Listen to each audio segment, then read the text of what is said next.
അപ്പോൾ മുട്ട പുഴുങ്ങാൻ വെക്കണം നമുക്ക്. ഞാൻ ഒരു എഗ് ബോയിലർ ഇവിടെ യൂസ് ചെയ്യാനായിട്ട് ഇലക്ട്രിക്. അപ്പൊ അതിൽ ആദ്യം നമ്മൾ കുറച്ച് വെള്ളം ഒഴിക്കും. 4 മുട്ടയാണ് ഞാനിവിടെ പുഴുങ്ങാനായിട്ട് എടുക്കുന്നത്. അപ്പൊ ഈ ഇതിന്റെ പുറകിൽ ഒരു ചെറിയൊരു പിന്ന് പോലെയുള്ളതുണ്ട്.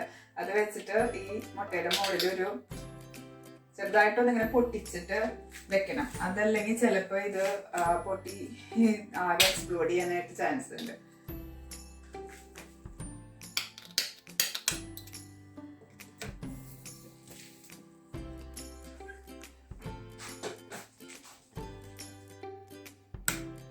ചിക്കന്റെ മാരിനേഷൻ നമുക്ക് റെഡിയാക്കി എടുക്കാം. അപ്പൊ അതിന് ഒരു സവാള വേണം,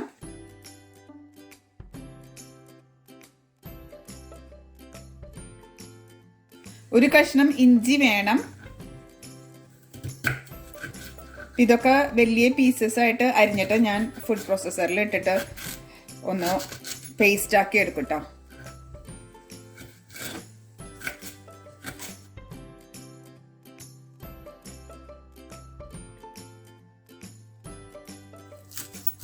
കുറച്ച് മല്ലിയിലയും കൂടി നമുക്ക് ആഡ് ചെയ്യാം. ഒരു വലിയ കൈപ്പിടി മല്ലിയിലയാണ് ഞാൻ എടുത്തേക്കണേ കേട്ടോ. ഒരു 6 വെളുത്തുള്ളിയും കൂടെ വേണം കേട്ടോ. ഇത് കുറച്ച് വലുപ്പമുള്ള വെളുത്തുള്ളിയാണ്.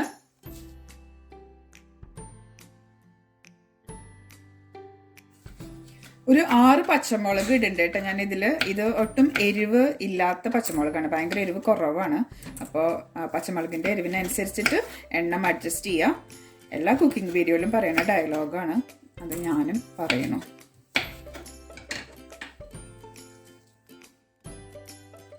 അര ടീസ്പൂൺ മഞ്ഞൾപ്പൊടി, 1 ടീസ്പൂൺ മുളക് പൊടി, ഒരു ഹീപ്ഡ് ടീസ്പൂൺ പെരുംജീരകം കേട്ടോ, നല്ല നിറച്ച് പെരുംജീരകം ഇട്ടിട്ടുണ്ട്. 1/2 ടീസ്പൂൺ കുരുമുളക് പൊടി, 1 ടീസ്പൂൺ ഉപ്പ്, ഒരു നാരങ്ങയുടെ ജ്യൂസും കൂടെ ഒഴിക്കണം കേട്ടോ ഈ അരക്കണയിലേക്ക്. ഇത് മാത്രം പോരാ, വെള്ളം ചിലപ്പോൾ കുറച്ചും കൂടെ വെള്ളം കൂടെ ഒഴിച്ചാൽ നമുക്കിത് നന്നായിട്ട് അരിഞ്ഞ് പേസ്റ്റ് പോലെ കിട്ടുള്ളൂ. അപ്പൊ നമ്മുടെ എഗ് ബോയിൽ ചെയ്തു, വിസിൽ ചെയ്തു, ഓഫ് ആക്കാം. അപ്പൊ മാരിനേഷന്റെ എല്ലാ ഇൻഗ്രീഡിയൻസും ആയി. നമുക്ക് ഇനി ഇത് പേസ്റ്റ് ആക്കി എടുക്കാം. നമ്മുടെ ചിക്കനെയൊക്കെ ഞാൻ ക്ലീൻ ചെയ്ത് തൊലിയൊക്കെ കളഞ്ഞ് എടുത്തിട്ടുണ്ട് കേട്ടോ. അപ്പൊ അതിലിങ്ങനെ വരകൾ ഇട്ട് കൊടുത്തിട്ടുണ്ട്. ഇവിടെ നല്ലോണം ഡീപ്പായിട്ട് വരഞ്ഞു കൊടുത്തിട്ടുണ്ട്. കാലിന്റെ അവിടെയും വരഞ്ഞിട്ടുണ്ട്. വരയാനായിട്ട് പറ്റുന്ന സ്ഥലത്തൊക്കെ ഒന്ന് നല്ലോണം വരഞ്ഞു കൊടുക്കുക. അപ്പൊ ഇതിലേക്ക് മസാലകളൊക്കെ നമ്മൾ മാരിനേറ്റ് ചെയ്യുമ്പോൾ കയറിക്കോളും.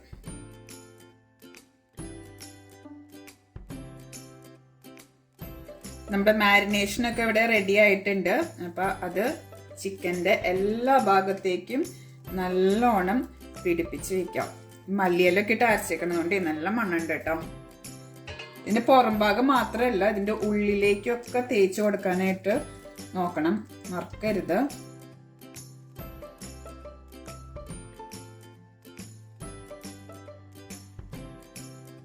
ഇത് അരച്ചപ്പോ ഞാൻ ഇതിലൊരു 1 ടേബിൾ സ്പൂൺ വെള്ളം കൂടെ ഒഴിച്ചു കേട്ടോ.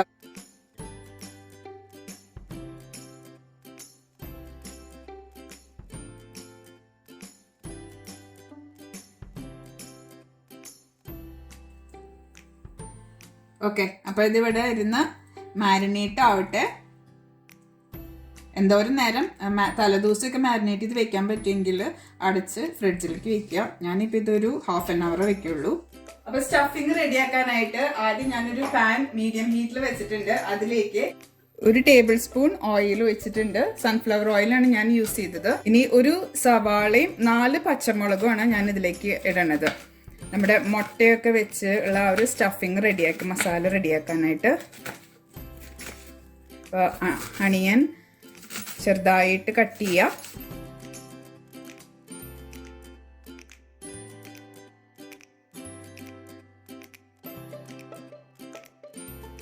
സവാളയും പച്ചമുളകും അവിടെ കിടന്നിട്ട് ഒന്ന് മൊരിഞ്ഞ് വന്നിട്ടുണ്ട്. അതിലേക്ക് ഒരു 1/2 ടീസ്പൂൺ മഞ്ഞൾപ്പൊടി, ഒരു 1/4 ടീസ്പൂൺ കുരുമുളക് പൊടി, 1/2 ടീസ്പൂൺ ഗരം മസാല, 1/2 ടീസ്പൂൺ ഉപ്പും കൂടി ഇട്ടിട്ട് നമുക്കിത് നല്ലോണം ഒന്ന് ഇളക്കി നമ്മുടെ ബോയിൽ ചെയ്ത് വെച്ച എഗ്ഗും കൂടി ഇട്ട് നമ്മുടെ സ്റ്റഫിങ് റെഡിയാക്കി എടുക്കാം. 2 മുട്ടയോ ഞാനിപ്പോൾ ചിക്കൻ സ്റ്റഫ് ചെയ്യാനായിട്ട് എടുക്കണല്ലോ കേട്ടോ. പിന്നെയുള്ള 2 മുട്ട എനിക്ക് ഡെക്കറേഷന് വേണ്ടിയിട്ട് ഞാൻ ബോയിൽ ചെയ്തതാണ്. ഇതിപ്പോൾ റെഡിയായി. ഇനി ഇതൊന്ന് തണുത്ത് വന്നാൽ നമുക്കിത് ചിക്കൻ്റെ അകത്ത് സ്റ്റഫ് ചെയ്തിട്ട് റെഡിയാക്കി എടുക്കാം. നമ്മുടെ സ്റ്റഫിങ് അവിടെ റെഡി ആയിട്ടുണ്ട്. ചിക്കൻ ഇവിടെ മാരിനേറ്റ് ചെയ്തിട്ടുണ്ട്. ഇനി നമുക്ക് ഈ സ്റ്റഫിങ് ചിക്കനകത്ത് ഫില്ല് ചെയ്യാം.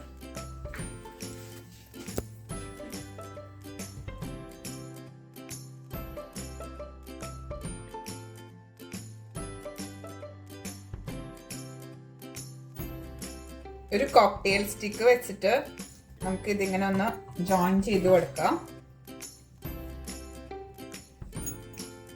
ഈ ഡ്രം സ്റ്റിക്കിന്റെ അവിടെ ഞാനൊരു ചെറിയൊരു ഗ്യാപ്പ് ഉണ്ടാക്കിട്ടോ. കാലവിടെ മറ്റേ കാലിനകത്ത് കയറ്റി വെച്ചിട്ടുണ്ട്. ഇനി നമുക്ക് ഇതിനെ ഫ്രൈ ചെയ്തെടുക്കണം. അപ്പൊ ഒരു പാൻ വെച്ചിട്ടുണ്ട്. കുറച്ച് ഓയിൽ ഒഴിക്കണം. നമ്മൾ ചിക്കൻ ഫ്രൈ ചെയ്തെടുക്കാനാ പോണേട്ടാ. ഒരു മീഡിയം ഹീറ്റിൽ പാൻ വെച്ചാൽ മതി. 1 ടേബിൾ സ്പൂൺ ഓയിലാണ് ഞാനിപ്പോൾ ഒഴിക്കണേ.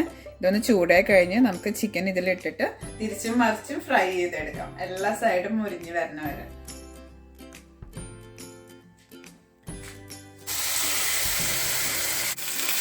അപ്പോൾ ചിക്കൻ അങ്ങോട്ടും ഇങ്ങോട്ടൊക്കെ മറിച്ചിട്ട് എല്ലാ സൈഡും ഒന്ന് ബ്രൗൺ ആക്കി എടുക്കാം. അപ്പോൾ ഇത് ഞാൻ എല്ലാ സൈഡിലേക്കൊക്കെ ആയിട്ടുണ്ട്. ഇനി നമുക്ക് ഇതിനെ ഒരു പ്ലേറ്റിലേക്ക് മാറ്റി വയ്ക്കാം. അപ്പം നമുക്കിനി ഇതിന്റെ ഫൈനൽ സ്റ്റേജിലേക്ക് എത്തി. ഒരു പാൻ വെച്ചിട്ടുണ്ട്. നേരത്തെ നമ്മൾ ചിക്കൻ ഫ്രൈ ചെയ്ത പാൻ തന്നെയാണ്. അതിൽ ഞാൻ കുറച്ചും കൂടിയും ഓയിൽ ഒഴിക്കുന്നു. 1 table spoon oil. അതിൽ ഒരു 1/2 ടീസ്പൂൺ പെരിഞ്ജീരകം. അപ്പൊ പെരിഞ്ജീരകം ഒന്ന് മൊരിഞ്ഞ് വന്നു കഴിഞ്ഞാല് നമുക്ക് അതിൽ ഇടേണ്ടത് ജിഞ്ചർ ഗാർലിക് ആണ്. ഞാനിവിടെ ഒരു വലിയ കഷ്ണം ഇഞ്ചി കുനുകുനാന്ന് അരിഞ്ഞിട്ടുണ്ട്. അതുപോലെ ഒരു വെളുത്തുള്ളിയുടെ ബൾബ് മുഴുവനും ചെറുതായിട്ട് അരിഞ്ഞു വെച്ചിട്ടുണ്ട് കേട്ടോ. രണ്ടും ഈക്വൽ സൈസിൽ ഏതാണ്ട്. അത് ഇങ്ങനെയല്ലെങ്കിൽ നമുക്ക് ചതച്ചെടുക്കാം. അപ്പൊ നമ്മുടെ പെരിഞ്ജീരകം ഇവിടെ ഒന്ന് മൊരിഞ്ഞിട്ടുണ്ട്, ബ്രൗൺ കളർ ആയിട്ടുണ്ട്. അതിലേക്ക് ഈ ജിഞ്ചർ ഗാർലിക്, ഇഞ്ചി വെളുത്തുള്ളി അരിഞ്ഞത് ഇടണം.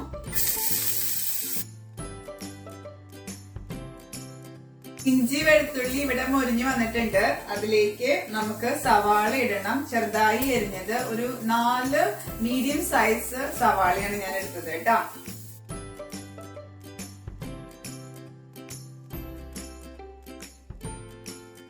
സവാള ഒന്ന് ബ്രൗൺ ആയി വന്നു തുടങ്ങി. അപ്പോഴേക്കും നമുക്ക് ഒരു 1/2 ടീസ്പൂൺ മഞ്ഞൾപ്പൊടിയും 1 ടേബിൾ സ്പൂൺ മല്ലിപ്പൊടിയും ഇടാം.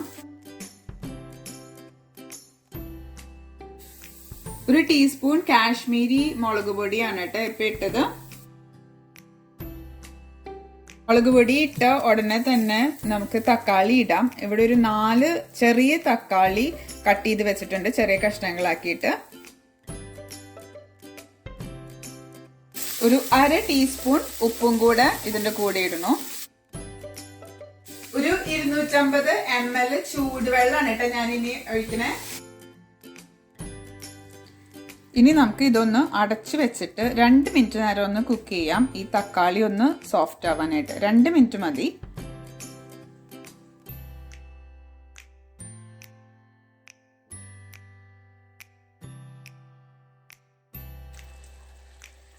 നമ്മൾ നേരത്തെ ഫ്രൈ ചെയ്ത് വെച്ച ചിക്കനും കൂടെ വെച്ചിട്ട്